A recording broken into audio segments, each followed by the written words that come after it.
ഇപ്പൊ സമസ്തകാല ജമിയത്ത് നമുക്കൊരു പുരോഗതി വരുമ്പോ, അതിന്റെ പത്രം ജനകീയമാകുമ്പോ, അതിന്റെ പ്രസിഡന്റിന്റെ അടുത്തേക്ക് മാധ്യമപ്രവർത്തകർക്ക് വരുമ്പോ, അതിന്റെ പ്രസ്താവന സമൂഹത്തിൽ ചർച്ച ചെയ്യപ്പെടുമ്പോ, ഓരോ വിഷയങ്ങൾ അത് നിയമ നടപടികളിലേക്ക് പോകുമ്പോ, അതിനനുകൂലമായ കോടതി വിധികളൊക്കെ സമ്പാദിക്കുമ്പോ, ആ സമസ്തയുടെ ഇടപെടലുകൾ ഓരോന്നോരോന്നായിട്ട് സമൂഹത്തിൽ വലിയ തോതിൽ ചർച്ച ചെയ്യപ്പെടുമ്പോ, സമസ്തക്ക് കൂടുതൽ സ്വീകാര്യത നേടുമ്പോ, സമസ്തയെ തകർക്കാൻ, സമസ്തയിൽ ഭിന്നിപ്പുണ്ടാക്കാൻ, സമസ്തയിൽ ഛിദ്രശക്തികളെ കടത്തിവിട്ടുകൊണ്ട് ഈ പ്രസ്ഥാനത്തെ ദുർബലമാക്കാൻ ആര് ശ്രമിച്ചാലും അവരെ കൃത്യമായിട്ട് കൈകാര്യം ചെയ്യാൻ നമ്മൾ പ്രതിജ്ഞാബദ്ധമാണ് എന്ന് കൃത്യമായി നമ്മൾ തിരിച്ചറിയുക, അത് ബോധ്യമാവുക.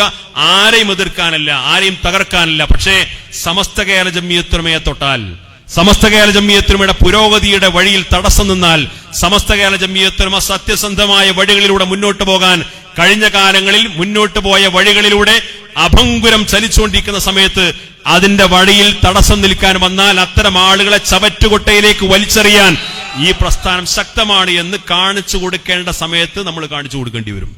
ആ സമസ്തയാണ് പറഞ്ഞത്, ബിദഈ പ്രസ്ഥാനങ്ങളുമായിട്ട് നിങ്ങൾ അകന്നു നിൽക്കണം, അമിതമായ സമ്പർക്കം വേണ്ട, അത് ഗുണത്തെക്കാളേറെ ദോഷം ചെയ്യും. മഹാനായ നാട്ടു ഉസ്താദ് പറയാറുണ്ട്, ആരോഗ്യമുള്ള ശരീരത്തേക്കാണ് രോഗം പടരുക. രോഗിയുടെ ശരീരത്തിലേക്ക് പിന്നെ പടരേണ്ട ആവശ്യമില്ല, ഓൾറെഡി രോഗിയാണ്. പക്ഷെ ആരോഗ്യമുള്ള ആളിലേക്കാണ് രോഗം പടരുക. അതുകൊണ്ട് എന്ത് വേണം? കോവിഡ് കാലത്ത് ചെയ്ത പോലെ സോഷ്യൽ ഡിസ്റ്റൻസ് വളരെ പ്രധാനമാണ്. മതജാതി വ്യത്യാസങ്ങൾക്ക് അതീതമായി സമസ്ത കേരള ജമിയത്തുലമ എന്ന് പറഞ്ഞു കഴിഞ്ഞാൽ ഇതൊരു മഹാപ്രസ്ഥാനമാണെന്ന തിരിച്ചറിവിലേക്ക് ഈ സംവിധാനം എത്തിച്ചേരുകയാണ്. ഈ കാലഘട്ടത്തിനനുസരിച്ച് വാർത്താ മാധ്യമങ്ങളും സാമൂഹ്യ മാധ്യമങ്ങളും പൊതുസമൂഹമൊക്കെ ശ്രദ്ധിക്കുന്ന ഒരു കാലമായതുകൊണ്ട് ആ കാലത്തിനനുസൃതമായി ജനങ്ങൾ അഭിസംബോധന ചെയ്യാൻ സാധിക്കുന്ന ഒരു പ്രസിഡന്റും കഴിഞ്ഞ ഏതാനും വർഷങ്ങളായിട്ട് സമസ്ത കേരള ജമിയത്തുലമക്ക് ലഭിച്ചു. അപ്പൊ ആ പ്രസിഡന്റ് നോക്കിയിട്ട് ഇപ്പൊ ചോദിക്കുകയാണ്, മൂപ്പരിരുന്ന കസാരി തന്നെയല്ലേ കണ്ണിയത്ത് ഉസ്താദ് ഇരുന്നത്? കണ്ണിയത്ത് ഉസ്താദ് മാധ്യമങ്ങളെ കാണാറില്ലായിരുന്നല്ലോ, കണ്ണിയത്ത് ഉസ്താദ് പത്രസമ്മേളനം നടത്താറില്ലായിരുന്നല്ലോ, കണ്ണിയത്ത് ഉസ്താദ് ചാനലുകൾക്ക് അഭിമുഖം കൊടുക്കാറുണ്ടായിരുന്നല്ലോ. ആ കാലത്ത് ഈ സാധനം വേണ്ടേ? എന്നാൽ ഉള്ള മാധ്യമങ്ങൾക്ക് മുമ്പിൽ പ്രതികരിക്കാനും മറ്റുമൊക്കെ അന്നത്തെ നേതാക്കൾ ഉണ്ടായിരുന്നു.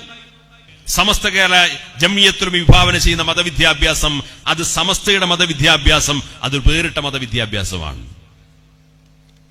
ആ മതവിദ്യാഭ്യാസ സ്ഥാപനങ്ങളിൽ ബിദഈ പ്രസ്ഥാനക്കാരന്റെ ആളുകൾ വന്നിട്ട് ക്ലാസ് എടുക്കൂല. ഈ മതവിദ്യാഭ്യാസ സ്ഥാപനങ്ങളിൽ പഠിച്ചുകൊണ്ടിരിക്കുന്ന വിദ്യാർത്ഥികളോ ഇവിടെ പഠിപ്പിക്കുന്ന അധ്യാപകരോ വേറെ ബിദഈ സ്ഥാപനങ്ങളിൽ പോയിട്ട് ക്ലാസ് എടുക്കുന്നവരോ അവിടെ കുട്ടികളെ പഠിപ്പിക്കുന്നവരല്ല. അത്തരത്തിലുള്ളൊരു ബാർട്ടർ സംവിധാനം സമസ്ത കേരള ഇസ്ലാം മത വിദ്യാഭ്യാസ ബോർഡിന്റെ വിദ്യാഭ്യാസ രീതിയിലില്ല. കാരണം എന്താണ്? അത് അതിന്റെ സാങ്കേതികമായ സംവിധാനങ്ങളെക്കാൾ അപ്പുറം അത് ആദർശാധിഷ്ഠിതമാണ്. ആ ആദർശാധിഷ്ഠിതമായിട്ട് വിദ്യാഭ്യാസ സംവിധാനമായിട്ട് മുന്നോട്ട് കൊണ്ടുപോയതിന്റെ ഗുണഫലമാണ് ഈ 100 വർഷം തികയുമ്പോഴും അഭിമാനബോധത്തോടുകൂടി അഹ്ലുസുന്നത്ത് വൽ ജമാ എന്ന് പറയുന്ന വിശുദ്ധമായ ആദർശത്തിൽ അഭിമാനം കൊള്ളുന്ന മഹാഭൂരിപക്ഷമായി ഇന്നും കേരളത്തിലെ മുസ്ലിങ്ങൾ നിലനിൽക്കാൻ കാരണം അത് ഇത്തരത്തിലുള്ള വിദ്യാഭ്യാസ രീതി ഇവിടെ ആവിഷ്കരിച്ചതുകൊണ്ടാണ്. ആ വിദ്യാഭ്യാസ രീതി ആവിഷ്കരിച്ചുകൊണ്ട് മുന്നോട്ട് പോകുമ്പോൾ സ്വാഭാവികമായും സമസ്തയെ സംബന്ധിച്ചിടത്തോളം അത് ആ സംഘടനയുടെ അടിസ്ഥാനപരമായ ലക്ഷ്യമാണ്, അതിന്റെ ഭരണഘടനാനുസൃതമായിട്ടുള്ള താല്പര്യമാണ്. അപ്പൊ സ്വാഭാവികമായിട്ടും അതിന്റെ ഭരണഘടനാപരമായി ആ സംഘടനയുടെ സംവിധാനം മുന്നോട്ട് പോകുമ്പോ ആ സംവിധാനം അതിന്റെ ഭരണഘടനാനുസൃതമായിട്ട് മുന്നോട്ട് പോകുമ്പോ അതിന്റെ വഴിയിൽ തടസ്സം നിൽക്കാനും അതിനെ തെറ്റിദ്ധരിപ്പിക്കാനും അതിൽ ഇടങ്കോലിട്ടുകൊണ്ട് അഭിപ്രായ വ്യത്യാസം ഉണ്ടാക്കാനും സമൂഹത്തിൽ അടുത്ത കാലത്തായിട്ടുള്ള ശ്രമങ്ങൾ നടന്നുകൊണ്ടിരിക്കുകയാണ്. ഇത് ന്യായമാണോ എന്ന് നിഷ്പക്ഷമായിട്ട് നമ്മൾ ചിന്തിക്കണം. ഇത് ന്യായമാണോ, ഇത് നീതീകരിക്കപ്പെടാവുന്നതാണോ, ഇത് അംഗീകരിക്കപ്പെടാവുന്നതാണോ എന്ന് നിഷ്പക്ഷമായിട്ട് നമ്മൾ ചിന്തിക്കണം. ഒരു നാട്ടിൽ മദ്രസ പണിയുന്നുണ്ട്. ആ നാട്ടിൽ ഏതോ ഒരു ഹാജിയാര് 10 സെന്റ് സ്ഥലം കൊടുത്തു, നിങ്ങൾ മദ്രസ ഉണ്ടാക്കുകയാണെങ്കിൽ ഞാൻ 10 സെന്റ് സ്ഥലം തരാം. അദ്ദേഹം സ്ഥലം കൊടുത്തു, നാട്ടുകാര് പണത്തിന്റെ പിരിവെടുത്തു, മദ്രസ കെട്ടിടമുണ്ടാക്കി. ഉദ്ഘാടനമാകുമ്പോഴേക്ക് ഇതാ മദ്രസ തുടങ്ങാനായി അവർ യോഗം കൂടിയാലോചന നടത്തിയിട്ട് അവർ തീരുമാനിക്കുകയാണ്, നമ്മളിവിടെ മദ്രസ ആരംഭിക്കാൻ വേണ്ടി പോവാണ്. മദ്രസ സമസ്ത കേരള ഇസ്ലാം മത വിദ്യാഭ്യാസ ബോർഡിനെ കൊണ്ട് അംഗീകരിപ്പിക്കണം. എവിടെയെങ്കിലും മദ്രസയുടെ നിർമ്മാണം നടക്കുന്നു എന്ന് കേട്ടപ്പോഴേക്ക് മുഫദ്ദിസ് വന്ന് പറഞ്ഞതല്ല, നിങ്ങൾ ഇതിന്റെ നിർമ്മാണം പൂർത്തിയാകുമ്പോ ഇവിടെ സമസ്തയുടെ സിലബസ് ആരംഭിക്കണമെന്ന് മുഫദ്ദിസ് വന്ന് പറഞ്ഞതല്ല. ആ നാട്ടുകാർ സ്വയം തീരുമാനിക്കുകയാണ്, ഞങ്ങളുടെ നാട്ടിൽ ദീൻ പഠിക്കേണ്ടത് അത് സമസ്തയുടെ സംവിധാനം അനുസരിച്ചാണ്. കുട്ടികളെ ചേർക്കുന്ന പല മദ്രസാ സംവിധാനം ഉണ്ടാകുമ്പോഴും കുട്ടികളെ സമസ്തയുടെ മദ്രസയിൽ കൊണ്ടുപോയി ചേർക്കാൻ താല്പര്യപ്പെടുന്നത് എന്താണ്? എന്റെ മകൻ സമസ്ത വിഭാവന ചെയ്യുന്ന ആശയാദർശങ്ങൾക്കനുസരിച്ചുകൊണ്ട് മദ്രസാ വിദ്യാഭ്യാസം നേടണം എന്ന താല്പര്യം കൊണ്ടാണ്. ഈ സ്ഥാപനങ്ങൾക്ക് ആളുകൾ സംഭാവന നൽകുന്നത് എന്തുകൊണ്ടാണ്? അത് സമസ്തയുടെ സ്ഥാപനമാണ്, അത് സമസ്തയുടെ സംവിധാനമാണ്, അത് സമസ്തയുടെ ആലിമീങ്ങൾ പറഞ്ഞാൽ അനുസരിക്കുന്ന അച്ചടക്ക ബോധമുള്ള ഒരു തലമുറയാണ് അവിടെ വളർന്നു വരുന്നത്. അതുകൊണ്ട് എന്റെ വക ഇത്ര സംഭാവന. ഏത് സ്ഥാപനത്തിന്റെ വളർച്ചയിലും പുരോഗതിയിലും ഈ ആദർശപരമായ ബന്ധവും ബോധവുമുണ്ട്. അത്തരമൊരു സംവിധാനം മുന്നോട്ട് പോകുമ്പോ ആ സംവിധാനത്തെ ഏതെങ്കിലും താല്പര്യങ്ങൾക്ക് വേണ്ടി വളക്കാനും തിരിക്കാനും ആരെങ്കിലും രംഗത്ത് വരുമ്പോ ആ വളക്കാനും തിരിക്കാനും രംഗത്ത് വരുന്നവരുടെ കൂടെ നിൽക്കുന്നത് അത് സമസ്തക്കെതിരായിട്ടുള്ള പ്രവർത്തനമാണ്. അത് സമസ്തയെ സ്നേഹിക്കുന്ന, സമസ്ത വിഭാവന ചെയ്യുന്ന ആദർശത്തെ ഇഷ്ടപ്പെടുന്ന ഒരു വിഭാഗത്തിന്റെ കൂടെ ഉണ്ടാകുന്ന പ്രവർത്തനമല്ല. അത് തിരിച്ചറിയാനും അത്തരം സംവിധാനങ്ങളെ തകർക്കാൻ ശ്രമിക്കുന്ന ആളുകളെ തിരിച്ചറിയാനും അതിനെ പ്രതിരോധിക്കാനും നമുക്ക് സാധിക്കണം. കാരണം നമ്മളെ സംബന്ധിച്ചിടത്തോളം നമ്മുടെ പൂർവ്വസൂരികളായ പണ്ഡിതന്മാരും ഉലമാക്കളും ഉമറാക്കളും സാദാത്തുക്കളും ഈ പണ്ഡിത പ്രസ്ഥാനം വിഭാവന ചെയ്യുന്ന വിദ്യാഭ്യാസ സംവിധാനങ്ങൾ എങ്ങനെ മുന്നോട്ട് പോകണമെന്ന് അവർ ജീവിച്ചു കാണിച്ചു തന്നിട്ടുണ്ട്. ആ കാര്യത്തിൽ യാതൊരു തർക്കത്തിനും അവരുണ്ടായിട്ടില്ല. വയനാട്ടിൽ ജില്ലയിൽ സംസാരിക്കാതുകൊണ്ട് ഇവിടെ തന്നെ നടന്ന ഒരു ഉദാഹരണം ഞാൻ ഇവിടുന്ന് കേട്ടിട്ടുണ്ട്. ഇവിടെയുള്ള മുട്ടിൽ ഓർഫനേജിന്റെ ഒരു ജനറൽ ബോഡി യോഗം നടക്കുന്ന സമയം മഹാനായ സയ്യിദ് ഉമർ അലി ശിഹാബ് തങ്ങൾ ഇവിടുത്തെ കാദിയായിരുന്ന സമയം, അള്ളാഹു അദ്ദേഹത്തിന് മഗ്ഫിറത്തും മർഹമത്തും നൽകുമാറാകട്ടെ, ജനബോഡിയിൽ അധ്യക്ഷത വഹിച്ചുകൊണ്ടിരിക്കുകയാണ്. ജനബോഡിയിൽ എത്രയോ ആളുകൾ ഒരുമിച്ച് കൂടിയിട്ടുണ്ട്. ആ യോഗത്തിൽ വെച്ചുകൊണ്ട് സയ്യിദ് ഉമർ അലി ശിഹാബ് തങ്ങൾ എഴുന്നേറ്റെന്ന് ചോദിച്ചു, സുന്നികളല്ലാത്ത ആരെങ്കിലും ഈ സദസ്സിലുണ്ടോ? ആ ചോദിക്കാനുള്ള ഒരു ധൈര്യത്തെക്കുറിച്ച് നിങ്ങൾ ആലോചിച്ച് നോക്ക്. ഒരു സ്ഥാപനത്തിന്റെ ജനറൽ ബോഡി യോഗം ചേരുകയാണ്. അവിടുത്തെ കാലി കൂടിയായിട്ടുള്ള സയ്യിദ് ഉമർ അലി ശിഹാബ് തങ്ങൾ ആ യോഗത്തിൽ വെച്ചുകൊണ്ട് ചോദിക്കുകയാണ്, സുന്നികളല്ലാത്ത ആരെങ്കിലും ഈ സദസ്സിലുണ്ടോ? ചില ആളുകളെ പ്രത്യേകമായി തിരിച്ചറിഞ്ഞതിന്റെ അടിസ്ഥാനത്തിലാണ് അദ്ദേഹം ചോദ്യം ചോദിച്ചത്. രണ്ടുപേർ മനസ്സില്ലാ മനസ്സോടെ ആ സദസ്സിൽ നിന്ന് എഴുന്നേറ്റിരുന്നു. തങ്ങൾ പറഞ്ഞു, നിങ്ങൾ പുറത്തു പോകണം, നിങ്ങൾ പുറത്തു പോകണം. മഹാനായ സയ്യിദ് ഉമർ അലി ശിഹാബ് തങ്ങളുടെ വഫാത്ത് വരെ അവർ പിന്നെ ആ ഒരു സംഘത്തിൽ ഉണ്ടായിരുന്നില്ല, അല്ലെങ്കിൽ ഔദ്യോഗികമായ ആ അംഗത്വത്തിൽ ഉണ്ടായിരുന്നില്ല എന്നാണ് പറഞ്ഞു കേട്ടത്. ഞാൻ പറഞ്ഞു വരുന്ന കാര്യം, അഹ്ലുസുന്നത്ത് വൽ ജമാഅയുടെ ആശയാദർശങ്ങൾ നിലനിർത്തുന്നിടത്തും സംരക്ഷിക്കുന്നിടത്തും ഒക്കെ നമ്മുടെ ആലിമീങ്ങളും സാദാത്തുക്കളൊക്കെ അത്തരം കണിശമായ സമീപനം സ്വീകരിക്കേണ്ട താല്പര്യം എന്താണ്? സംഘടനാ സങ്കുചിതത്വമാണോ? അവരെ മനസ്സിടുങ്ങിയതായതുകൊണ്ടാണോ? അവരങ്ങനെ ഒരു ഇടുങ്ങിയ കാഴ്ചപ്പാടുണ്ടായതുകൊണ്ടാണോ? അതിനേക്കാളും എല്ലാം അപ്പുറം ഒരു മഹല്ലാണെങ്കിലും ഒരു സ്ഥാപനമാണെങ്കിലും ഒരു മദ്രസയാണെങ്കിലും ഒരു ദീനീ സംരംഭമാണെങ്കിലും ഒക്കെ അത് വളർന്നു വരുന്നത് അഹ്ലുസുന്നത്ത് വൽ ജമാഅയുടെ ആശയാദർശങ്ങൾക്ക് വിധേയപ്പെട്ടുകൊണ്ടായിരിക്കണമെന്ന് താല്പര്യപ്പെട്ടതിന്റെ അടിസ്ഥാനത്തിലാണ് അത്രയും കണിശവും ധീരവുമായിട്ടുള്ള സമീപനങ്ങൾ സ്വീകരിക്കാൻ കാരണം. ഈ ഒരു വിദ്യാഭ്യാസ രീതി ഇന്നും അഭിമാനത്തോടുകൂടി ഇവിടെ നിൽക്കാൻ കാരണം ആ സമസ്ത കേരള ജമിയത്തുലമ അത്തരമൊരു കാഴ്ചപ്പാട് ഇവിടെ അവതരിപ്പിച്ചതുകൊണ്ടും ആ കാഴ്ചപ്പാടായതുകൊണ്ട് സമൂഹം അത് ഒന്നാകെ സ്വീകരിച്ചതിന്റെയും ഗുണഫലമാണ്. വിദ്യാഭ്യാസ രംഗത്ത് ഇത്തരത്തിലുള്ള വലിയൊരു മുന്നേറ്റത്തിലേക്ക് വളർന്നു വരാൻ സാധിച്ചു നമുക്ക്.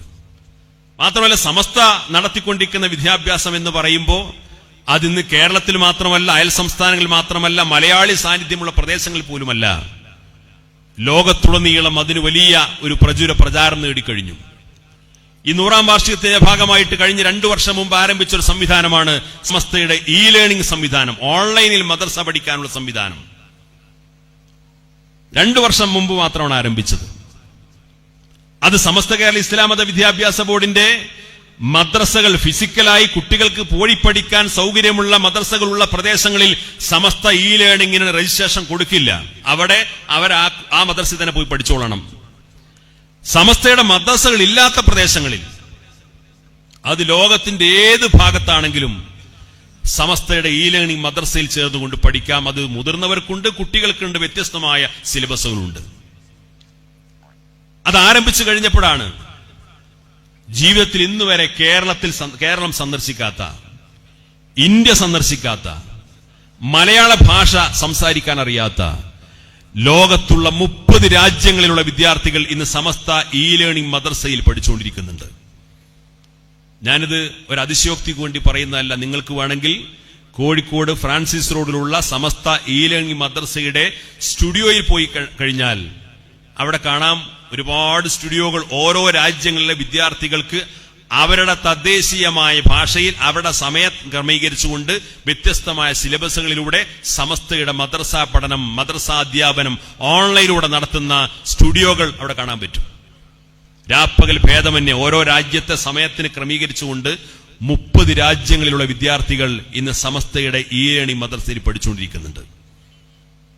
എന്നാൽ നമ്മളെക്കുറിച്ച് എന്താ പറയാറുള്ളത്? നമ്മൾ നേരം വെളുക്കാത്ത ആൾക്കാർ, ലോകം തിരിയാത്ത ആൾക്കാർ, ഇപ്പോഴും വിദ്യാഭ്യാസത്തെക്കുറിച്ച് ശരിയായ കാഴ്ചപ്പാടില്ലാത്ത ആൾക്കാർ, വിദ്യാഭ്യാസത്തിന് എതിരായി നിൽക്കുന്ന ആളുകൾ, ഇതാണല്ലോ പറയാറുള്ളത്. പക്ഷേ ലോകത്തെ 30 രാജ്യങ്ങളിലുള്ള വിദ്യാർത്ഥികൾ പഠിക്കുന്ന ഒരു മദ്രസാ സംവിധാനം, ഓൺലൈൻ മദ്രസാ സംവിധാനങ്ങൾ, യൂറോപ്യൻ രാജ്യങ്ങളിൽ നിന്ന് വരെ കുട്ടികൾ പഠിച്ചുകൊണ്ടിരിക്കുന്ന മദ്രസാ സംവിധാനം, മലയാളി കുട്ടികളല്ല, ഇവിടുന്ന് അങ്ങോട്ട് ജോലിക്ക് പോയവരുടെ മക്കൾ പഠിക്കുന്ന കാര്യമല്ല ഞാൻ പറഞ്ഞത്. ആ നാട്ടിലെ തദ്ദേശീയരായിട്ടുള്ള ആളുകൾ, അവരുടെ മക്കൾ അവരുടെ ഭാഷയിൽ കോഴിക്കോട്ട് നിന്ന് ഓൺലൈൻ ക്ലാസ് എടുക്കുന്ന സംവിധാനം 30 രാജ്യങ്ങളിലേക്ക് അത് പടർന്നു പന്തലിച്ചു. അതും കേവലം 2 വർഷം കൊണ്ട് സമസ്തയുടെ മദ്രസാ സംവിധാനത്തിന് സ്വീകാര്യതയുണ്ടായി എന്ന് പറഞ്ഞാൽ ഈ പ്രസ്ഥാനത്തെ ലോകത്തെ വിദ്യാഭ്യാസം താല്പര്യപ്പെടുന്ന, ദീനി വിദ്യാഭ്യാസം താല്പര്യപ്പെടുന്ന മുസ്ലിമീങ്ങൾ, വിശ്വാസികൾ സ്വീകരിക്കുന്നു എന്നല്ലതിന്റെ അർത്ഥം. അപ്പൊ ഇത്രയും വലിയൊരു സംവിധാനം 100 വർഷം തികയുമ്പോഴേക്ക് വിദ്യാഭ്യാസ രംഗത്ത് മാത്രം ഇത്രയും വലിയൊരു മുന്നേറ്റത്തിലേക്ക് വരുമ്പോ അപ്പൊ പിന്നെ തഹിയന്റെ ഫണ്ട് വേണം എന്ന് പറയുമ്പോൾ അസൂയാലുക്കൾ സ്വാഭാവികമാണ്. അസൂയാലുക്കൾ ഉണ്ടാകും, സ്വാഭാവികമാണ്. കാരണം ഇത് ഒരു പ്രസ്ഥാനത്തിന് എത്തിപ്പിടിക്കാൻ പറ്റാത്തൊരു കാര്യമാണ്. സ്വപ്നം കണ്ടാൽ പോരല്ലോ, സ്വപ്ന പദ്ധതിയായി കൊണ്ടു നടന്നാൽ പോരല്ലോ. സ്വപ്ന പദ്ധതി മാത്രമല്ല, ഇത് യാഥാർത്ഥ്യമാവുകയാണ്. യാഥാർത്ഥ്യമാവുക മാത്രമല്ല, അതിന്റെ ഗുണഫലങ്ങൾ നേരിട്ട് കാണാനും അനുഭവിക്കാനും സമൂഹം തുടങ്ങുകയാണ്.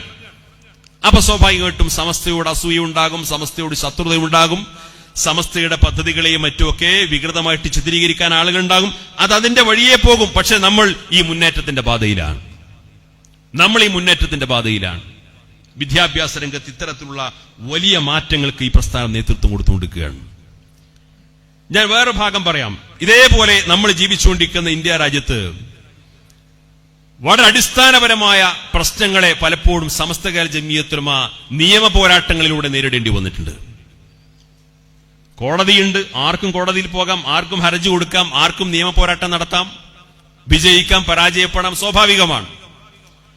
പക്ഷെ പല നിർണായകമായ ഘട്ടങ്ങളിൽ സമസ്തകാല ജമിയത്തുൽ ഉലമയുടെ ഇടപെടലുകൾ, ആ ഇടപെടലുകൾക്ക് സമാനമായി ഇടപെടാനോ പ്രവർത്തിക്കാനോ വിജയിക്കാനോ മറ്റു പലർക്കും സാധ്യമായില്ല. കാരണം അത്രയും വലിയ ചില മൂവ്മെന്റുകൾക്ക് സമസ്തകാല ജമിയത്തുൽ ഉലമക്ക് നേതൃത്വം കൊടുക്കാൻ സാധിച്ചു. ഏകദേശം 2016 മറ്റോ നമുക്കറിയാം, നമ്മുടെ പല സംസ്ഥാനത്തുള്ള പല ഓർഫനേജുകളിലും പോലീസ് കയറി ഞെരങ്ങി വലിയ പീഡനങ്ങളും വലിയ ടോർച്ചറിങ്ങും നടത്തിയൊരു കാലം. ഇവിടെ JJ ആക്ട് കൊണ്ടുവന്നു. ഇവിടെ യതീംഖാനകൾ നടക്കണമെങ്കിൽ, അനാഥശാലകൾ നടത്തണമെങ്കിൽ അത് JJ ആക്ട് അനുസരിച്ച് നടപ്പാക്കണം. അല്ലെങ്കിൽ ആ സ്ഥാപന മേധാവികൾക്കെതിരെ നിയമ നടപടി സ്വീകരിക്കും, അവർക്കെതിരെ ക്രിമിനൽ കേസ് ചാർജ് ചെയ്യുമെന്ന് പറഞ്ഞുകൊണ്ട് ഭീഷണിപ്പെടുത്തിയിട്ട് നമ്മുടെ യതീംഖാനകളൊക്കെ നടത്തിക്കൊണ്ടിരിക്കുന്ന മാനേജ്മെന്റിനെ ആകെ ഭീതിപ്പെടുത്തിയൊരു കാലം. ഉത്തരേന്ത്യയിൽ നിന്ന് കുട്ടികളെ നമ്മുടെ സ്ഥാപനങ്ങളിലേക്ക് കൊണ്ടുവരുന്ന വഴിക്ക് ഷൊർണൂരിൽ വെച്ചുകൊണ്ട് കുറച്ച് കുട്ടികളെ കുട്ടിക്കടത്ത് എന്ന ഓമനപ്പേരിട്ടുകൊണ്ട് വലിയ ആക്ഷേപിച്ച കാലം. എല്ലാ യതീംഖാന ഭാരവാഹികളും ഭയപ്പെട്ട് നിൽക്കുന്ന സമയം. അന്ന് കേന്ദ്ര സർക്കാരിന്റെ ഒരു നിയമമായിരുന്നു, സംസ്ഥാന സർക്കാർ നടപ്പാക്കാൻ നിർബന്ധിതരായി. അതിനെ മറികടക്കുന്നതിന് സംസ്ഥാന സർക്കാർ ഒരുപാട് പരിമിതികളുണ്ടായി. അത്തരം ഒരു ഘട്ടം വന്നപ്പോ സമസ്തകാല ജമിയത്തുൽ ഉലമ തീരുമാനിച്ചു, ഇവിടെ എങ്ങനെയാണ് നമ്മുടെ നാട്ടിൽ അനാഥശാല നടത്തുന്നത്? JJ ആക്ട് അനുസരിച്ചുകൊണ്ട് അവര് പറയുന്ന നിബന്ധനകൾക്കനുസരിച്ച് ഒരിക്കലും ഒരു ഓർഫനേജ് നടത്തിക്കൊണ്ടുപോകാൻ കഴിയില്ല. നാട്ടുകാരെന്ന് പിരിവെടുത്തുകൊണ്ട്, വരിസംഖ്യ പിരിച്ചുകൊണ്ട്, അനാഥ മക്കൾക്ക് പലരും ഓഫർ ചെയ്യപ്പെടുന്ന ഭക്ഷണം സ്വീകരിച്ചുകൊണ്ട് വളരെ കഷ്ടപ്പെട്ടും പ്രയാസപ്പെട്ടുമാണ് ഈ അനാഥശാലകൾ നടത്തിക്കൊണ്ടിരുന്നത്. ഈ അനാഥശാലകളെ അടച്ചുപൂട്ടാൻ വേണ്ടി ഗൂഢാലോചന നടത്തിയ സമയത്ത് സമസ്ത കേരള ജമിയത്തുലമ പറഞ്ഞു, സമസ്ത ഈ അനാഥശാലകൾ ഇക്കാലം അത്രയും ഏത് രീതിയിലാണോ നടന്നു പോയത് അതേപോലെ നടന്നു പോകാൻ ആവശ്യമായ പ്രൊട്ടക്ഷൻ ലഭിക്കാൻ, നിയമപരമായ പരിരക്ഷ കിട്ടാൻ വേണ്ടി സമസ്ത നിയമ പോരാട്ടത്തിന് ഒരുങ്ങുന്നുണ്ട്. താല്പര്യമുള്ളവർക്കൊക്കെ സമസ്തയുടെ കൂടെ വരാന്ന് പറഞ്ഞു. അപ്പൊ കുറെ ആളുകൾ സമസ്തയെ പരിഹസിച്ച് തള്ളി. വലിയ വലിയ ഓർഫനേജ് നടത്തുന്ന ആൾക്കാരൊക്കെ ഈ മൗലവിമാർക്ക് ഈ കാര്യത്തിൽ എന്ത് ചെയ്യാൻ പറ്റും? പരിഹസിച്ച് തള്ളി. സമസ്ത പറഞ്ഞുതാ സുപ്രീം കോടതിയിൽ കേസ് ഫയൽ ചെയ്യാൻ പോവാണ്. അങ്ങനെ ഒരുപാട് യതീംഖാനകളുടെ ഭാരവാഹികൾ സമസ്ത ഓഫീസിൽ വന്നിട്ട് ഇങ്ങനെ വരിക്കുകയാണ്, ഞങ്ങളെ ഈ പേരിൽ ചേർക്കണം, ഞങ്ങളെ പേരിൽ ചേർക്കണം. അവസാനം സമസ്ത കേരള ജമിയത്തുലമ അതിന് ലീഗൽ സെല്ലുണ്ടാക്കി. ആ ലീഗൽ സെല്ല് ഒരു കൃത്യമായ ഫോർമാറ്റ് തയ്യാറാക്കി. ഈ കേസിൽ കക്ഷി ചേരാൻ താല്പര്യമുള്ള ആളുകൾക്ക് ഈ ഫോർമാറ്റിന് ആവശ്യമായിട്ട് മുഴുവൻ ഡോക്യുമെന്റ്സുകളും ഹാജരാക്കിയാൽ നിങ്ങളെയും ചേർത്ത് സമസ്തയുടെ നിയമ പോരാട്ടത്തിൽ കൂട്ടിച്ചേർക്കാന്ന് പറഞ്ഞു. ആ നിബന്ധന അനുസരിച്ചുകൊണ്ട് 135 ഓർഫനേജുകൾ സമസ്തയുടെ കൂടെ സമസ്ത മുന്നോട്ട് വെക്കുന്ന ആ നിയമ പോരാട്ടത്തിൽ പങ്കാളികളായി. 135 ഓർഫനേജുകൾ കേരളത്തിലുള്ള. ഒരു കൂട്ടർക്ക് ആ സമസ്തയെ നിർദ്ദേശമനുസരിച്ചുകൊണ്ടുള്ള ഡോക്യുമെന്റ്സുകൾ, അതിന്റെ രേഖകൾ യഥാസമയത്ത് ഹാജരാക്കാൻ കഴിഞ്ഞില്ല. വേറെ കൂട്ടർ പറഞ്ഞു, വെറുതെ സുപ്രീം കോടതി പോയിട്ട് വഷളാകാൻ വേണ്ടിയുള്ള പരിപാടിയാണ് ഇത്, സമസ്തക്കാർക്കൊന്നും ഇതിന് കഴിയും, ഇതിനേക്കാണ് വലിയ കേസുകളും മറ്റൊക്കെ നടത്തി പരിചയമുള്ളവരാണ് നമ്മൾ എന്ന് പറഞ്ഞ് ഒരു കൂട്ടർ മാറി നിന്നു. സുപ്രീം കോടതിയിൽ കേസ് ഫയൽ ചെയ്തു. ഈ 135 യതീംഖാനകൾക്ക് വേണ്ടിയിട്ട് കപിൽ സിബൽ പോലെയുള്ള വൻകിട അഭിഭാഷകരെ സമസ്ത തന്നെ രംഗത്തിറക്കി. അവർക്ക് ലക്ഷക്കണക്കിന് രൂപ ഫീസ് കൊടുത്ത് വലിയൊരു നിയമ പോരാട്ടത്തിന്റെ അന്തിമ വിധിയായിട്ട് വന്നത് ഈ പറയപ്പെട്ട സമസ്ത കൊടുത്ത 135 ഓർഫനേജുകൾക്ക് JJ ആക്ട് ബാധകമല്ല എന്ന തീർപ്പാണ് സുപ്രീം കോടതിയിൽ ലഭ്യമായത്. ആ വിധി വന്നപ്പോ പിന്നെ കുറെ ഓർഫനേജുകൾ പറഞ്ഞു ഞങ്ങളെയും കൂട്ടണം. ആ ബസ് പോയി എന്ന് പറഞ്ഞു.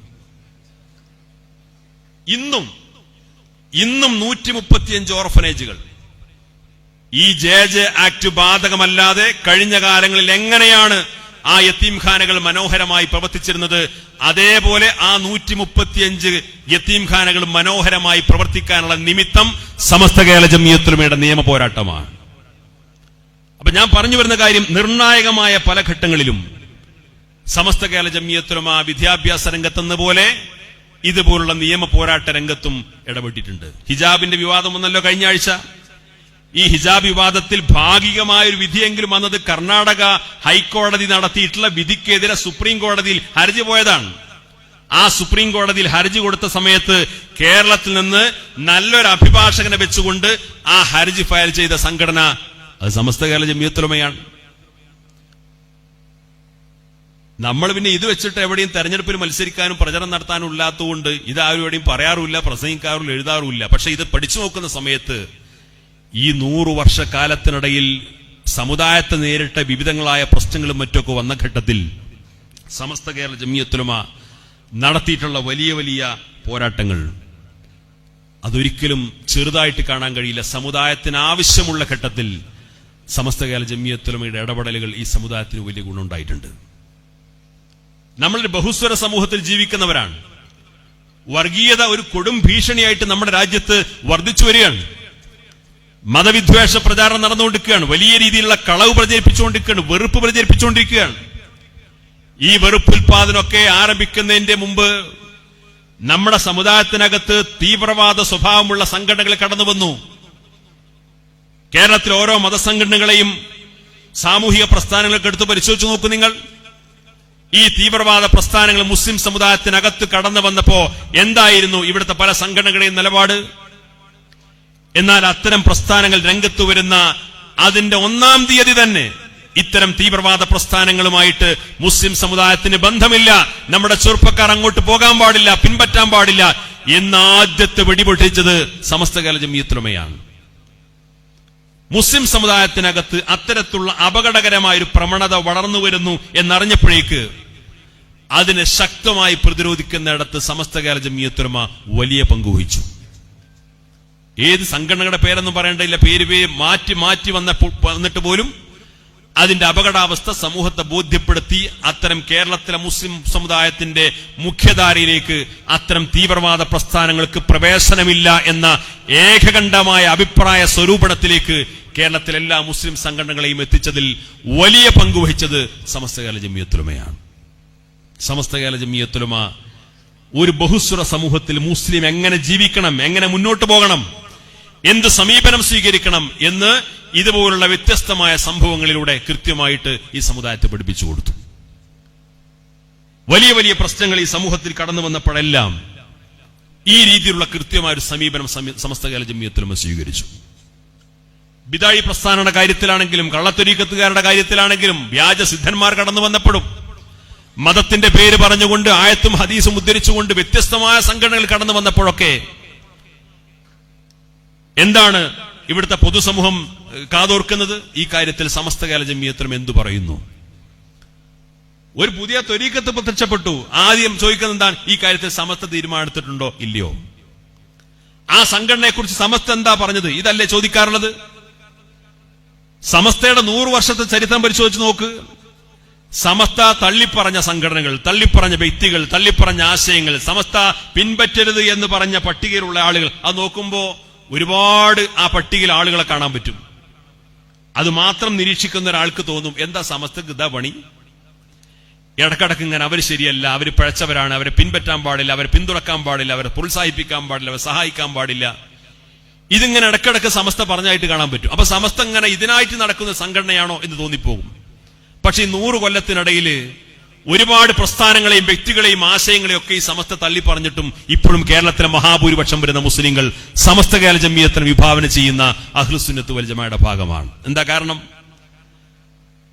പരിശുദ്ധമായ സുന്നത്ത് ജമാഅത്തിന് ഗുണകരമല്ലാത്ത, അപകടം ജനിപ്പിക്കുന്ന, വിശ്വാസികളെ വഴിപഴപ്പിക്കുന്ന ഏത് പ്രസ്ഥാനങ്ങൾ ഏതെല്ലാം കാലത്ത് വന്നിട്ടുണ്ടോ അവിടെയെല്ലാം സമസ്ത കേരള ജംഇയ്യത്തുൽ ഉലമ ഖണ്ഡിതമായൊരു തീരുമാനം പ്രഖ്യാപിച്ചു കഴിഞ്ഞാൽ അതിനെ സമൂഹം അംഗീകരിച്ചു, അതിനെ സമൂഹം സ്വീകരിച്ചു.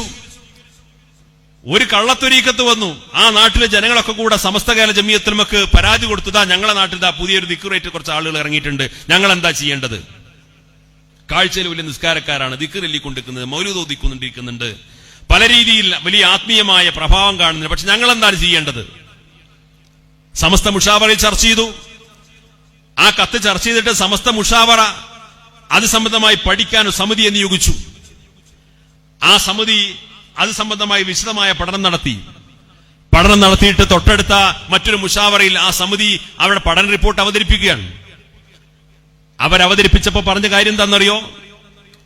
ഞങ്ങളെ നിരീക്ഷണത്തിലും അന്വേഷണത്തിലും പഠനത്തിലും ഞങ്ങൾക്ക് മുമ്പിൽ ഹാജരായ സാക്ഷികളിൽ നിന്ന് കിട്ടിയ വിവരമൊക്കെ അനുസരിച്ചുകൊണ്ട് ഇത് ഒരു കള്ളത്തൊരീക്കത്താണ്, ഇവർ വ്യാജന്മാരാണ്, അഹ്ലുസുന്നത്ത് വൽ ജമാഅയുടെ വീക്ഷണപ്രകാരം ഇവർ അംഗീകരിക്കാൻ പറ്റില്ല, ഇവർ സുന്നത്ത് ജമാഅത്തിന് വിരുദ്ധമാണ്, ഇതാണ് ഞങ്ങൾക്കറിഞ്ഞ ഞങ്ങളുടെ ബോധ്യം. ആ റിപ്പോർട്ട് അവിടെ അവതരിപ്പിക്കുന്നു. മുഷാവറയിലെ മഹാന്മാരായ പണ്ഡിതന്മാർ മുടിനാരിഴകേറിക്കൊണ്ട് മണിക്കൂറുകളോളം ചർച്ച ചെയ്യുന്നു. ആ ചർച്ചകൾക്കൊടുവിൽ ഏകകണ്ഠമായിട്ട് ആ മുഷാവറ തീരുമാനിക്കുകയാണ്, ഇതൊരു പിഴച്ച ത്വരീഖത്താണ്, മുസ്ലിം സമുദായം അതുമായി ബന്ധപ്പെടരുത് എന്ന് നമ്മളെ മുഷാവറ ഇവിടെ ഐക്യകണ്ഠേന തീരുമാനിക്കാൻ വേണ്ടി പോവുകയാണ്. അങ്ങനെ മുഷാവറ ആ തീരുമാനം അവിടെ മിനിറ്റ്സിൽ എഴുതാൻ സമയത്ത് മുഷാവറയുടെ അധ്യക്ഷൻ എഴുന്നേറ്റെന്ന് ചോദിക്കുന്നൊരു ചോദ്യമുണ്ട്. ഇന്നാലിന്റെ മഹലിൽ നിന്ന് അവിടെ പ്രത്യക്ഷപ്പെട്ട ഒരു ത്വരീഖത്തിനെ കുറിച്ച് തീരുമാനം അറിയിക്കാൻ വേണ്ടി നമ്മുടെ മുഷാവറക്ക് ഒരു കത്ത് ലഭിച്ചു. ആ കത്തിന്റെ അടിസ്ഥാനത്തിൽ നമ്മളത് പഠിക്കാൻ സമിതിയെ നിയോഗിച്ചു. ആ സമിതി അത് പഠിച്ച് ഇവിടെ റിപ്പോർട്ട് അവതരിപ്പിച്ചു. ആ റിപ്പോർട്ട് നമ്മളെല്ലാവരും കേട്ടു, നമ്മൾ അതിന്റെ സംശയ നിവാരണം നടത്തി വിശദമായിട്ട് ചർച്ച ചെയ്തു. ഇപ്പൊ നമ്മളെല്ലാവരും ഏകകണ്ഠമായ ഒരു തീരുമാനമെത്തിയിരിക്കുന്നു, അത് ഒരു പിഴച്ച ത്വരീഖത്താണ് എന്ന് നമ്മളവിടെ തീരുമാനിക്കാൻ വേണ്ടി പോവാണ്. മുസ്ലിം സമുദായത്തിനകത്ത് പ്രത്യക്ഷപ്പെട്ട ഒരു വിഭാഗത്തെക്കുറിച്ച് അവർ പിഴച്ചവരാണ് എന്ന് സമസ്ത കേരള ജംഇയ്യത്തുൽ ഉലമ പ്രഖ്യാപിച്ചാൽ സമസ്തയെ വിശ്വാസമർപ്പിക്കുന്ന ലക്ഷക്കണക്കിന് ആളുകൾ അത് പിഴച്ചതാണ് എന്ന് വിശ്വസിക്കും, തീരുമാനിക്കും. അല്ല, അതിന് കുഴപ്പമൊന്നുമില്ല, അത് പ്രോത്സാഹിപ്പിക്കാവുന്നതാണ്, പിൻപറ്റാവുന്നതാണ് എന്ന് സമസ്തയുടെ പ്രഖ്യാപിച്ചു കഴിഞ്ഞാൽ സമസ്തയെ വിശ്വാസമർപ്പിക്കുന്ന ലക്ഷക്കണക്കിന് ആളുകൾ അതിനനുകൂലമായ സമീപനം സ്വീകരിക്കും. അപ്പൊ നിർണായകമായ ഒരു തീരുമാനമാണ് നമ്മൾ എടുക്കാൻ പോകുന്നത്. ഇങ്ങനെ തീരുമാനമെടുത്തതിന്റെ പേരിൽ നമ്മളിൽപ്പെട്ട ആരെങ്കിലും നാളെ റബ്ബിന്റെ കോടതിയിൽ ചോദ്യം ചെയ്യപ്പെടുമോ എന്ന് 3 തവണ സദസ്സിനോട് ആവർത്തിച്ച് ചോദിച്ച് 3 തവണയും ഐക്യകണ്ഠേന നമുക്കെല്ലാവർക്കും പ്രാമാണികമായി ബോധ്യം വന്ന കാര്യമാണ് ഇവിടെ തീരുമാനമെടുക്കാൻ പോകുന്നത് എന്ന് മുഷാവറ ഐക്യകണ്ഠേന സമ്മതിച്ചതിന് ശേഷമാണ് മുഷാവറയുടെ മിനിറ്റ്സിൽ ആ തീരുമാനം എഴുതാൻ അനുമതി കൊടുക്കുന്നത്. ഇതാണ് സമസ്തയുടെ തീരുമാനത്തിന്റെ സ്വഭാവം. അതുകൊണ്ട് തന്നെ അഭിമാനത്തോടുകൂടി പറയാൻ സാധിക്കും, 1926 മുതൽ ഈ നിമിഷം വരെ സമസ്ത ദീനിയായ വിഷയത്തിൽ എടുത്ത ഏതെങ്കിലും ഒരു തീരുമാനം പിൽക്കാലത്ത് പിൻവലിക്കേണ്ടി വന്നു എന്ന് എതിരാളികൾക്ക് പോലും ഇന്നും ആരോപണം ഉന്നയിക്കാൻ അവസരമില്ലാത്തത് എന്തുകൊണ്ടാണ്? അത് പ്രാമാണികമായി സൂക്ഷ്മതയോടുകൂടി പഠിച്ച് മനസ്സിലാക്കിയിട്ടാണ് സമസ്ത അത്തരം തീരുമാനം എടുക്കാറുള്ളത്. ആ സമസ്തയാണ് പറഞ്ഞത്, ബിദഅി പ്രസ്ഥാനങ്ങളുമായിട്ട് നിങ്ങൾ അകന്നു നിൽക്കണം, അമിതമായ സമ്പർക്കം വേണ്ട, അത് ഗുണത്തെക്കാളേറെ ദോഷം ചെയ്യും. മഹാനായ നാട്ടി ഉസ്താദ് പറയാറുണ്ട്, ആരോഗ്യമുള്ള ശരീരത്തേക്കാണ് രോഗം പടരുക. രോഗിയുടെ ശരീരത്തിലേക്ക് പിന്നെ പടരേണ്ട ആവശ്യമില്ല, ഓൾറെഡി രോഗിയാണ്. പക്ഷെ ആരോഗ്യമുള്ള ആളിലേക്കാണ് രോഗം പടരുക. അതുകൊണ്ട് എന്ത് വേണം? കോവിഡ് കാലത്ത് ചെയ്ത പോലെ സോഷ്യൽ ഡിസ്റ്റൻസ് വളരെ പ്രധാനമാണ്. ബിദഅി പ്രസ്ഥാനങ്ങളുമായിട്ട് പരിധി വിട്ട് ഇടപഴകാൻ അവസരമുണ്ടാകുന്ന സാമൂഹ്യ ചുറ്റുപാടുണ്ടായിക്കഴിഞ്ഞാൽ ഇവിടെ ഒരു സങ്കര സംസ്കാരം രൂപപ്പെടും. ഈ സങ്കര സംസ്കാരം രൂപപ്പെട്ടു വന്നു കഴിഞ്ഞാൽ അവിടെ സംഭവിക്കാൻ പോകുന്നത് സുന്നത്ത് ജമാഅത്ത് എന്ന് പറയുന്ന ആ വ്യക്തിത്വം തന്നെ നശിപ്പിക്കപ്പെടുന്ന സാഹചര്യം ഉണ്ടാകും. പല മുഖ്യധാരയിൽ ഇടപെടിക്കാൻ കാത്തു നിൽക്കുന്ന, ഇന്ന് വരെ അവസരം ലഭ്യമാകാത്ത പല ഞാഞ്ഞൂലുകളായിട്ടുള്ള ബിദഅി പ്രസ്ഥാനങ്ങൾക്കെല്ലാം സമൂഹത്തിന്റെ മുഖ്യധാരയിലേക്ക് കയറി വരാൻ അവസരങ്ങളുണ്ടാകും. അങ്ങനെ മുഖ്യധാരയിലേക്ക് കയറി വരാൻ അവസരമില്ലാത്ത പല ആളുകളും ഇന്നൊരു പുതിയ കൂറുമുന്നണി രൂപീകരിച്ചിരിക്കുന്നു. ആ കൂറുമുന്നണിയുടെ താല്പര്യം എന്താണ്? രാജ്യം നരേന്ദ്രമോദി ഭരിച്ചുകൊണ്ടിരിക്കുകയാണ്. നമ്മൾ വലിയ പ്രതിസന്ധിയുടെ കാലമാണ്. നമ്മളിപ്പോ മഹല്ല് കമ്മിറ്റിയിൽ ഇന്ന ആൾക്കാരെ പാടുള്ളൂ, മദ്രസ കമ്മിറ്റിയിൽ ഇന്ന ആൾക്കാരെ പാടുള്ളൂ, അല്ലെങ്കിൽ ഇത്തരം പ്രസ്ഥാനങ്ങളൊക്കെ ശക്തമായിട്ട് എതിർക്കണം, അവരൊക്കെ മഹല്ലിൽ വന്നു കഴിഞ്ഞാൽ അവരെതിർക്കണം എന്ന് പറയുന്ന ആ പഴയ കാലത്തല്ല നമ്മൾ ജീവിച്ചുകൊണ്ടിരിക്കുന്നത്. നമ്മളൊക്കെ മുസ്ലിങ്ങളല്ലേ, എല്ലാവരും പള്ളി പോകുന്നവരല്ലേ. നമ്മൾ ഇത്തരത്തിലുള്ള ഈ ചെറിയ ചെറിയ വിഷയങ്ങളുടെ പേരിൽ അങ്ങോട്ടും ഇങ്ങോട്ടും ഇങ്ങനെ ശണ്ട കൂടേണ്ടവരല്ല എന്ന നല്ല ഭാഷയിൽ പല ആളുകൾ പറയുമ്പോൾ നമുക്കും തോന്നി, ശരിയാണല്ലോ. എന്തിനാണ് ഇപ്പൊ വെറുതെ അങ്ങനെ സമയം കളയേണ്ട? സുന്നി മുജാഹിദും ജമാഅത്തും പറഞ്ഞ സമയം കളയേണ്ട സമയമല്ലല്ലോ. അത്തരം ഒരു കാലത്തല്ലല്ലോ നമ്മൾ ജീവിക്കുന്നത്. കാലം ഒരുപാട് പുരോഗമിച്ചില്ലേ. മാത്രമല്ല പുതിയ പുതിയ ഭീഷണികൾ വന്നുകൊണ്ടിരിക്കുകയല്ലേ. ഈ പുതിയ പുതിയ ഭീഷണികൾ വന്നുകൊണ്ടിരിക്കുന്ന ഒരു കാലമായതുകൊണ്ട് ഇത്തരത്തിലുള്ള ആളുകളുമായിട്ടൊക്കെയുള്ള ഈ അകലം അതൊക്കെ കുറച്ച് കുറച്ച് കൊണ്ടുവന്നിട്ട് മുസ്ലിം സമുദായം ഒന്നിച്ച് ഐക്യപ്പെടണം, ആ മുസ്ലിം സമുദായം ഒന്നിച്ച് മുന്നോട്ട് പോകേണ്ട കാലത്താണ് നമ്മൾ ജീവിക്കേണ്ടത് എന്നൊക്കെയാണ്, ആ രീതിയിലാണ് നമ്മൾ മുന്നോട്ട് പോകേണ്ടത് എന്നൊക്കെ ഉപദേശിക്കുന്ന ആളുകൾ. അത്തരം ഉപദേശം നൽകുന്നവരുടെ ഉദ്ദേശശുദ്ധിയെ നമ്മൾ ചോദ്യം ചെയ്യുന്നില്ല, അതിനെ ബഹുമാനിക്കുന്നു. പക്ഷെ നമ്മൾ തിരിച്ചറിയേണ്ട ഒരു കാര്യം, ഒരു സങ്കര സംസ്കാരം രൂപപ്പെട്ടു കഴിഞ്ഞാൽ സുന്നി മുജാഹിദും ജമാഅത്തും ഇത്തരത്തിലുള്ള ആശയങ്ങൾ ഉള്ളവനും ഇല്ലാത്തവരും ഒക്കെ യാതൊരു വ്യത്യാസവുമില്ലാതെ അവരെല്ലാവരും പള്ളി ഭരിക്കുന്ന, അവരെല്ലാവരും മദ്രസ കൊണ്ടു നടക്കുന്ന, അവരെല്ലാവരും നേതൃത്വത്തിൽ വരുന്ന, അവരെല്ലാവരും അഹ്ലുസുന്നത്ത് വൽ ജമാഅയുടെ സംവിധാനങ്ങൾ എങ്ങനെ ആവണമെന്ന് തീരുമാനിക്കപ്പെടുന്ന സ്വഭാവത്തിലേക്ക് വന്നു കഴിഞ്ഞാൽ പിന്നെ അഹ്ലുസുന്നത്ത് വൽ ജമാഅ എന്ന് പറയുന്ന ഒരു ആശയത്തെ സംരക്ഷിക്കാൻ വേണ്ടിയിട്ട് പിന്നെ ആ വഴിക്ക് പോകേണ്ട കാര്യം ഉണ്ടാവില്ല. അവിടെ ഒരു സങ്കര സംസ്കാരം രൂപപ്പെടും. ഈ സങ്കര സംസ്കാരം രൂപപ്പെട്ടു കഴിഞ്ഞാൽ അതിൻ്റെതായിട്ടുള്ള അപകടങ്ങൾ ഉണ്ടാകും. ആ സങ്കര സംസ്കാരം രൂപപ്പെടുത്തിയെടുക്കുന്നതിന്റെ പിന്നിൽ പ്രവർത്തിച്ചുകൊണ്ടിരിക്കുന്നത് ബിദഅി പ്രസ്ഥാനക്കാരാണ്. കാരണം ബിദഅി പ്രസ്ഥാനക്കാർ ഒരുപാട് കാലമുണ്ട് ഈ സമുദായത്തിന്റെ മുഖ്യധാരയിലേക്ക് ഒന്ന് കയറി വരാൻ വേണ്ടിയിട്ട് പല വഴികളിലൂടെ ശ്രമിച്ചുകൊണ്ടിരിക്കുന്നുണ്ട്. അവർക്ക് ഇന്നുവരെ സാധിച്ചിട്ടില്ല. ഇന്നുവരെ സാധിക്കാത്ത ആളുകൾ സമൂഹത്തിനകത്ത് അനാവശ്യമായ വിവാദങ്ങളും വിഭാഗീയതകളും ഒക്കെ ഉണ്ടാക്കിയിട്ട് ഒരു സങ്കര സംസ്കാരം അടിച്ചേൽപ്പിക്കാൻ വേണ്ടിയിട്ടുള്ള ബോധപൂർവമായ ശ്രമങ്ങൾ നടന്നുകൊണ്ടിരിക്കുകയാണ്. ആ സങ്കര സംസ്കാരം അടിച്ചേൽപ്പിക്കാനുള്ള ബിദഅി പ്രസ്ഥാനങ്ങളുടെ ബോധപൂർവമായ ശ്രമത്തിൽ നമ്മുടെ ചില പോഷക സംഘടനകളെപ്പോഴും അത് ദോഷകരമായി ബാധിക്കുന്നു, ദുസ്വാധീനം ചെലുത്തിക്കൊണ്ടിരിക്കുന്നു എന്ന അപകടകരമായ തലത്തിലേക്കാണ് മുന്നോട്ട് പോയിക്കൊണ്ടിരിക്കുന്നത്. ഇതിനെതിരെ നമ്മൾ ജാഗ്രത പാലിച്ചേ പറ്റൂ.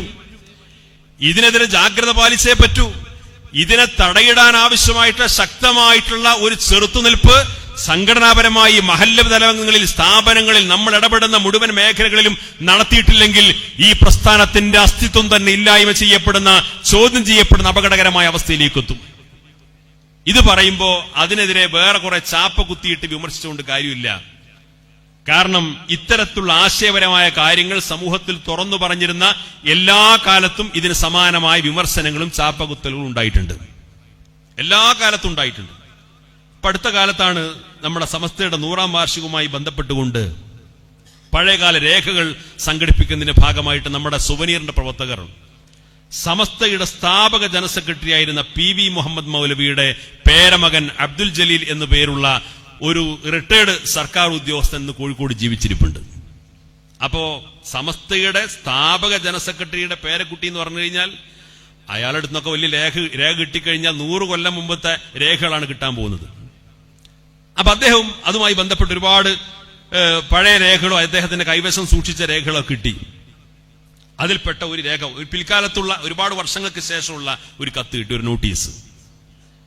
ആ നോട്ടീസ് മഹാനായ സമസ്തയുടെ 4.5 പതിറ്റാണ്ട് കാലത്ത് ജനറൽ സെക്രട്ടറി ആയിരുന്ന ഷെയ്ഖുന ഷംസുലുമ ഖദ്ദസുല്ലാഹു സറൂഹുൽ അസീസ് ഷംസുലുമക്കെതിരെ കോഴിക്കോട്ടെ മുസ്ലിങ്ങൾ എന്ന മേൽവിലാസത്തിൽ പ്രസിദ്ധീകരിച്ച ഒരു നോട്ടീസാണ്. ആ നോട്ടീസിലെ വാചകങ്ങൾ ഞാനിവിടെ വായിക്കുന്നില്ല. പക്ഷെ ആ വാചകങ്ങൾക്ക് സമാനത എന്താണെന്ന് വെച്ച് കഴിഞ്ഞാൽ, ഇന്ന് സമസ്ത കേരള ജമിയത്തുലമയുടെ അധ്യക്ഷൻ സയ്യിദ് മുഹമ്മദ് ജിഫ്രി മുത്തുക്കോയത്തങ്ങൾക്കെതിരെ സോഷ്യൽ മീഡിയയിൽ കണ്ടുകൊണ്ടിരിക്കുന്ന ആക്ഷേപങ്ങളും വിമർശനങ്ങളും ചാപ്പകുത്തലുകളും എന്തൊക്കെയാണോ സമാനമായ വരികൾ അതിൽ അച്ചടിച്ചു വെച്ചിട്ടുണ്ട്. അതേ വരികൾ. രാഷ്ട്രീയമായ ആരോപണമുണ്ട്, ഏകാധിപതിയാണെന്ന് പറയുന്നുണ്ട്, പല രീതിയിലുള്ള മോശമായ ആ വാക്കുകൾ ഇതുപോലൊരു മഹത്തായ സദസ്സിൽ ഞാൻ ഉദ്ധരിക്കുന്നില്ല. അതിന്റെ കത്ത് അദ്ദേഹത്തിന്റെ വീട്ടിൽ നിന്ന് കിട്ടി. ഇന്ന് ജിഫ്രി തങ്ങൾക്കെതിരെ സാമൂഹ്യ മാധ്യമങ്ങളിൽ ഒളിഞ്ഞും തൊളിഞ്ഞും പറഞ്ഞുകൊണ്ടിരിക്കുന്ന ആളുകൾ, സാമൂഹ്യ മാധ്യമങ്ങളിൽ അത് എഴുതാൻ വേണ്ടി പ്രേരണ കൊടുത്തുകൊണ്ടിരിക്കുന്ന ആളുകൾ സ്വകാര്യമായ സംഭാഷണത്തിൽ പറഞ്ഞുകൊണ്ടിരിക്കുന്ന കാര്യങ്ങൾ എന്താണോ സമാനമായ വരികളാണ്. ഷംസുലുമക്കെതിരെ കോഴിക്കോട്ടെ മുസ്ലിങ്ങൾ, അന്ന് സോഷ്യൽ മീഡിയ വാട്സപ്പും ഫേസ്ബുക്കും ഒന്നുമില്ല, നോട്ടീസ് ഇറക്കാനേ വഴിയുള്ളൂ. കോഴിക്കോട്ടെ മുസ്ലിങ്ങൾ എന്ന മേൽവിലാസത്തിൽ നോട്ടീസ് ഇറക്കി കോഴിക്കോട് വ്യാപകമായി പ്രചരിപ്പിച്ചിരുന്നു എന്ന് പറയുന്നു. ആ നോട്ടീസിന്റെ കോപ്പി കിട്ടി. അപ്പൊ ഞാൻ പറഞ്ഞു വരുന്ന കാര്യം, ഈ പ്രസ്ഥാനത്തെ അതിന്റെ ആദർശത്തിൽ അടിയുറപ്പിച്ച് നിർത്താൻ ആവശ്യമായിട്ടുള്ള എന്തെല്ലാം പോരാട്ടങ്ങളും പ്രവർത്തനങ്ങളും ഏതെല്ലാം കാലത്ത് നടക്കുന്നുണ്ടോ, അതിനെ തടയിടാൻ ശ്രമിക്കുന്ന ആളുകളെ ഏതെല്ലാം ഘട്ടത്തിൽ പ്രതിരോധിക്കുന്നുണ്ടോ, അപ്പോഴെല്ലാം സമാനമായ പ്രശ്നങ്ങൾ ഈ സംഘടനാ രംഗത്ത് ഉണ്ടായിട്ടുണ്ട്. അത് കഴിഞ്ഞ കാലങ്ങളിൽ ഉണ്ടായിട്ടുണ്ട്, ഇപ്പോൾ ഉണ്ടായിക്കൊണ്ടിരിക്കുന്നു, ഒരുപക്ഷെ ഇനിയും ഭാവിയിലും ഉണ്ടാകാൻ സാധ്യതയുണ്ട്. പക്ഷേ അതിനെയെല്ലാം വകതിരിഞ്ഞ് കൃത്യമായി തിരിച്ചറിഞ്ഞ് മാറ്റി തിരുത്തി വളരെ നല്ല രീതിയിൽ മുന്നോട്ട് കൊണ്ടുപോകാൻ ആവശ്യമായിട്ടുള്ള പ്രവർത്തനമാണ് നമ്മൾ ഓരോരുത്തരും നടത്തേണ്ടത്. സമസ്ത കേരള ജമിയത്തുലമ അതെന്തൊക്കെ പറഞ്ഞാലും ഈ 100 വർഷം തികയ്ക്കുന്ന ഈ ഒരു ഘട്ടം വന്നപ്പോഴേക്ക് അതിന് വലിയൊരു ജനകീയത കൈവന്നിട്ടുണ്ട്, അതിന് വലിയ സ്വീകാര്യത കൈവന്നിട്ടുണ്ട്. കഴിഞ്ഞ 10 വർഷമായി 12 വർഷമായി സുപ്രഭാതം ദിനപത്രം ഒരു പൊതു പത്രമായിട്ട് പ്രസിദ്ധീകരണം ആരംഭിച്ചപ്പോ സമുദായത്തിന്റെ പുറത്തുള്ള ആളുകൾ പോലും, സമസ്തയെ അറിയാത്ത, മുസ്ലിം സമുദായത്തെക്കുറിച്ച് അടുത്തറിയാത്ത എല്ലാ വിഭാഗം ജനങ്ങൾക്കിടയിലും സമസ്ത കേരള ജമിയത്തുലമയുടെ തീരുമാനങ്ങളും അഭിപ്രായങ്ങളും നിർദ്ദേശങ്ങളും ഒക്കെ പ്രചരിപ്പിക്കപ്പെടുന്ന സാഹചര്യം ഉണ്ടായി. മുമ്പ് അങ്ങനെ ആയിരുന്നില്ല. മുമ്പ് സമസ്തയുടെ പ്രസ്താവന എവിടെ വരണം, എങ്ങനെ വരണം, ഏത് തോതിൽ വരണം, ഏത് കൊടുക്കണം കൊടുക്കണ്ട എന്നും സമസ്തയല്ല പുറത്തുള്ള ആളുകൾ തീരുമാനിച്ചിരുന്നൊരു കാലം. അപ്പൊ അതുകൊണ്ട് പലപ്പോഴും വെളിച്ചം കാണാതെ പോയ എത്രയോ തീരുമാനങ്ങളും പ്രഖ്യാപനങ്ങളും. അവസാനം നമ്മുടെ ഉസ്താദുമാർ ഒരു മഹാസമ്മേളനം വിളിച്ചു ചേർക്കണം, ആ സമ്മേളനത്തിൽ വെച്ചുകൊണ്ട് തീരുമാനങ്ങൾ പ്രഖ്യാപിക്കും, വിശദീകരിക്കും. അത് കേട്ട ആളുകൾ അവരുടെ മഹല്ലുകളിൽ പോയിട്ട്, സ്ഥാപനങ്ങളിൽ പോയിട്ട്, പൊതുയോഗങ്ങളിൽ പോയിട്ട് പ്രസംഗിച്ചോളണം. വേറെ മാധ്യമ സംവിധാനങ്ങളില്ല. നമ്മൾ വാരികളോ മാസികളോ പുസ്തകങ്ങളോ ഇറക്കുക എന്നുണ്ടെങ്കിൽ നമ്മുടെ ആ സർക്കിളിൽ മാത്രം അറിയപ്പെട്ടിരുന്ന, വായിക്കപ്പെട്ടിരുന്ന സാഹചര്യം. പൊതുസമൂഹത്തിനിടയിലേക്ക് സമസ്ത എന്ന് പറയുന്ന വെളിച്ചം കാണാൻ അവസരമില്ലാതെ പോയിട്ടുള്ള ഏകദേശം 90 വർഷത്തോളം വരുന്ന കാലം. അവിടെയാണ് സുപ്രഭാതം ദിനപത്രം വരുന്നത്. ആ പത്രം പ്രസിദ്ധീകരിക്കപ്പെടുന്നു, അതിലൂടെ വാർത്തകൾ വരുന്നു, അത് ചർച്ച ചെയ്യപ്പെടുന്നു. അതിനൊരുപാട് വായനക്കാരും വരിക്കാരും ഉണ്ട് എന്നതല്ല പ്രത്യേകത. അതിൽ ഒരു എഡിറ്റോറിയൽ വന്നു കഴിഞ്ഞാൽ ഇവിടുത്തെ പൊതുമാധ്യമങ്ങളിൽ അത് വ്യാപകമായിട്ട് ചർച്ച ചെയ്യപ്പെടുകയാണ്. അപ്പൊ ചർച്ച ചെയ്യപ്പെടുന്നത് എന്താണ്? സമസ്തയാണ് ചർച്ച ചെയ്യപ്പെടുന്നത്, സമസ്തയുടെ നയങ്ങളും അഭിപ്രായങ്ങളുമാണ് ചർച്ച ചെയ്യപ്പെടുന്നത്. അങ്ങനെ മതജാതി വ്യത്യാസങ്ങൾക്ക് അതീതമായി സമസ്ത കേരള ജമിയത്തുലമ എന്ന് പറഞ്ഞു കഴിഞ്ഞാൽ ഇതൊരു മഹാപ്രസ്ഥാനമാണെന്ന തിരിച്ചറിവിലേക്ക് ഈ സംവിധാനം എത്തിച്ചേരുകയാണ്. ഈ കാലഘട്ടത്തിനനുസരിച്ച് വാർത്താ മാധ്യമങ്ങളും സാമൂഹ്യ മാധ്യമങ്ങളും പൊതുസമൂഹമൊക്കെ ശ്രദ്ധിക്കുന്ന ഒരു കാലമായതുകൊണ്ട് ആ കാലത്തിനനുസൃതമായി ജനങ്ങൾ അഭിസംബോധന ചെയ്യാൻ സാധിക്കുന്ന ഒരു പ്രസിഡന്റും കഴിഞ്ഞ ഏതാനും വർഷങ്ങളായിട്ട് സമസ്ത കേരള ജമിയത്തിന് നമുക്ക് ലഭിച്ചു. അപ്പൊ ആ പ്രസിഡന്റ് നോക്കിയിട്ട് ഇപ്പൊ ചോദിക്കുകയാണ്, മൂപ്പരിരുന്ന കസാരി തന്നെയല്ലേ കണ്ണിയത്ത് ഉസ്താദ് ഇരുന്നത്? കണ്ണിയത്ത് ഉസ്താദ് മാധ്യമങ്ങളെ കാണാറില്ലായിരുന്നല്ലോ, കണ്ണിയത്ത് ഉസ്താദ് പത്രസമ്മേളനം നടത്താറില്ലായിരുന്നല്ലോ, കണ്ണിയത്ത് ഉസ്താദ് ചാനലുകൾക്ക് അഭിമുഖം കൊടുക്കാറുണ്ടായിരുന്നല്ലോ. ആ കാലത്ത് ഈ സാധനം വേണ്ടേ? എന്നാൽ ഉള്ള മാധ്യമങ്ങൾക്ക് മുമ്പിൽ പ്രതികരിക്കാനും മറ്റുമൊക്കെ അന്നത്തെ നേതാക്കൾ ഉണ്ടായിരുന്നു. ഞാൻ പഴയ ഉസ്താദുമാര് പറയുന്നത് കേട്ടിട്ടുണ്ട്. മഹാനായ ഷെയ്ഖുന ശംസുലുമ, അദ്ദേഹത്തിന്റെ അടുത്തൊരു മാധ്യമപ്രവർത്തകൻ വന്നു. അഥവാ MDP ഉണ്ടായ കാലത്ത് MDP രൂപീകരിച്ചപ്പോൾ MDPക്കാർ അവരുടെ ഉപദേശക സമിതിയിൽ ശംസുലുമയുടെ പേരെഴുതി.